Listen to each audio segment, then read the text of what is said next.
Hello बच्चों, कैसे हो बच्चों। Height and distance class 10th chapter number 9 का ये अंतिमा क्वेश्चन है। हम लोग क्वेश्चन नंबर 16 आज पढ़ेंगे बच्चों। इससे पहले हम लोग 15 क्वेश्चन का क्लास अलग अलग 15 वीडियो में हम लोग डाल चुके हैं। अभी हम लोग क्वेश्चन नंबर 16 पढ़ेंगे और ये क्वेश्चन हर बार कभी कभी 2 नंबर में, कभी कभी 3 नंबर में, कभी कभी 5 नंबर में पूछा गया है। तो आप इसे अवश्य देखें और इसको अवश्य समझने का प्रयास करें। और चूँकि ये तो आज का ये लास्ट क्लास है, इस चैप्टर का लास्ट क्लास है। इसके बाद हम लोग फिर नया क्लास पढ़ेंगे, नया चैप्टर पढ़ेंगे। तो हम लोग देखते हैं कि इस क्वेश्चन में क्या खास है जो ये क्वेश्चन एग्जामिनेशन में बार बार आता है। ठीक है, चलिए क्लास में और देखिए हम लोग इसको कैसे सॉल्व करते हैं। बच्चों, क्वेश्चन लिखा हुआ है कि मीनार के आधार से और एक सरल रेखा में 4 मीटर और 9 मीटर की दूरी पर दो बिंदुओं से मीनार के शिखर का उन्नयन कोण पूरक कोण है। तो हमको लाना है मीनार की जो ऊंचाई है वो 6 मीटर है। हमको ये आंसर लाना है, बस इतना छोटा सा क्वेश्चन है। तो कभी कभी बहुत बार हम लोग एग्जामिनेशन में देखे हैं कि ये क्वेश्चन दे देगा और कहेगा कि मीनार की ऊंचाई बताइए। ये नहीं लिखेगा कि सिद्ध करें मीनार की ऊंचाई 6 मीटर है। आपको ये दे देगा कि मीनार की ऊंचाई निकाले और मीनार की ऊंचाई आपको 6 मीटर लाना रहता है।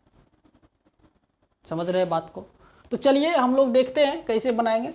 तो सबसे पहले लिखा है मीनार के आधार से, तो हम लोग एक मीनार बनाएंगे। तो हम मान लेते हैं एक मीनार है, ठीक है, एक मीनार है और प्रश्न में कह रहा है कि मीनार के आधार से, मीनार का मान लीजिए ये तो आधार हो गया, और एक सरल रेखा में एक तो 4 मीटर की दूरी, यहाँ से यहाँ तक 4 मीटर हो गया, और फिर यहाँ से 9 मीटर नहीं, 9 मीटर आधार से ही लेना पड़ेगा। 9 मीटर की दूरी मान लेते हैं, यहाँ मान लेते हैं A मान लेते हैं, और यहाँ से यहाँ तक यहाँ मान लेते हैं B मान लेते हैं। 9 मीटर की दूरी कहता है कि 9 मीटर की दूरी पर स्थित दो बिंदुओं, और हम मान भी लिए हैं, ठीक है। यहाँ पे मान लेते हैं, यहाँ बच्चों ABC मान लेते हैं A, यहाँ B, और यहाँ पे हम लोग मान लेते हैं C, और यहाँ मान लेते हैं हम लोग D, ठीक है। तो A से B तक का जो डिस्टेंस है वो दिया 4 मीटर, और A से C तक का जो डिस्टेंस है वो 9 मीटर है। और कहता है कि दोनों बिंदुओं से मीनार के शिखर, यहाँ से जो मीनार का जो शिखर मिलाएंगे, मीनार का एक ये शिखर मिलाएंगे, एक ये शिखर मिलाएंगे और एक ये शिखर मिलाएंगे, तो जो दोनों कोण बना है ये कोण कहता है आपस में पूरक कोण है। तो बच्चों आपको याद है पूरक कोण क्या होता है? पूरक कोण होता है कि कोई भी एंगल हो, एक अगर थीटा हो तो दूसरा क्या होगा, 90 माइनस थीटा मानना पड़ता है। क्योंकि पूरक कोण होता है कि जब दो कोणों की मापों का योग 90 डिग्री आ जाए तो उसको हम लोग पूरक कोण कहते हैं। तो एक थीटा एक 90 माइनस थीटा मानेंगे तो कट के क्या होगा, योगफल 90 डिग्री होगा ना। इसीलिए इसको अगर हम लोग इसको थीटा माने, इसको हमको मानना पड़ेगा 90 माइनस थीटा। समझ में आ गया? तो हमको दो कोण भी आ गया और पूरा कोण हो गया। अब कहता है कि मीनार की ऊंचाई निकालें।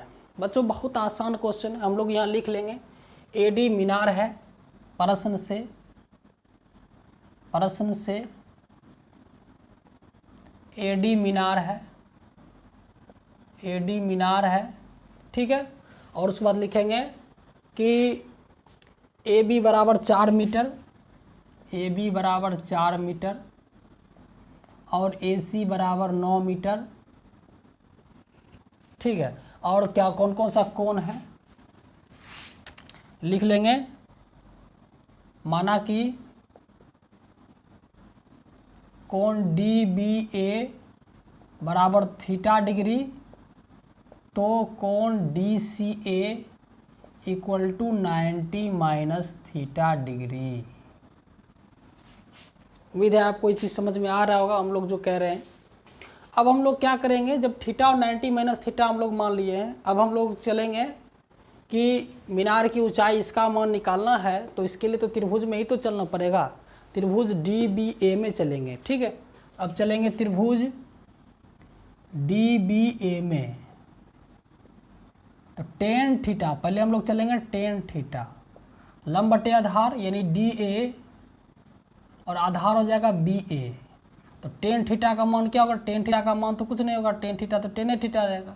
तो DA बटे BA मतलब 4, ठीक है। तो यहाँ से क्या निकाल सकते हैं, कुछ नहीं, समीकरण 1 मान लेंगे, ठीक है। अब करेंगे पुनः त्रिभुज DBA में, DCA में चलेंगे, तो लिखेंगे टेन 90 माइनस थीटा, लंब बटे आधार, तो क्या हो जाएगा DA और आधार हो जाएगा CA। तो टेन 90 माइनस थीटा बच्चों क्या होता है, टेन 90 माइनस थीटा आपको याद होगा कॉट थीटा, तो DA रह जाएगा। अब बाय CA का मान कितना 9 दिया हुआ है, समीकरण 2 मान लेंगे। अब चूंकि हमको इस दोनों समीकरण से DA को छोड़ना है, क्योंकि DA का वैल्यू चाहिए, तो इसको और इसको क्या करेंगे, जब हमको DA निकलेगा, और DA निकलने के लिए तो आपको 10 तो ख़त्म करना पड़ेगा, और 10 और कॉट कब ख़त्म होता है, तो 10 इंटू कॉट इक्वल टू 1 होता है। आपको याद होना चाहिए सूत्र।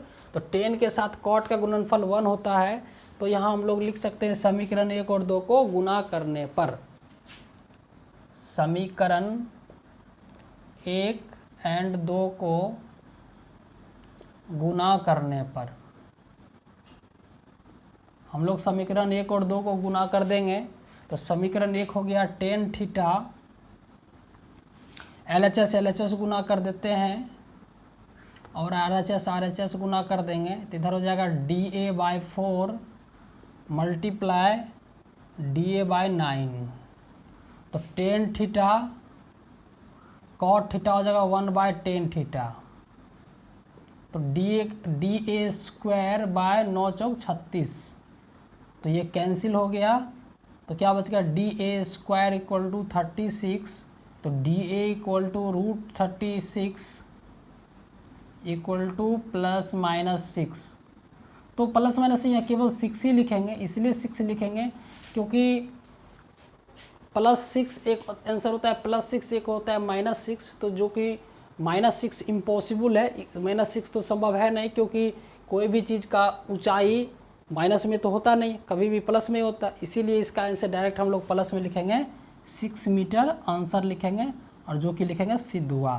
क्योंकि हमको यही चीज़ लाना था, मीनार की ऊंचाई इतना 6 मीटर है, तो सिद्ध हुआ। ये होगा, काफ़ी आसान क्वेश्चन है बच्चों, और इसी टाइप का क्वेश्चन IIT डिस्प्ले में सबसे ज़्यादा बार पूछा जाता है। तो उम्मीद है कि आपको ये क्लास समझ में आया होगा।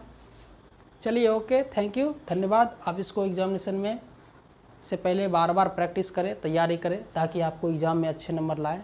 Thank you, best of luck.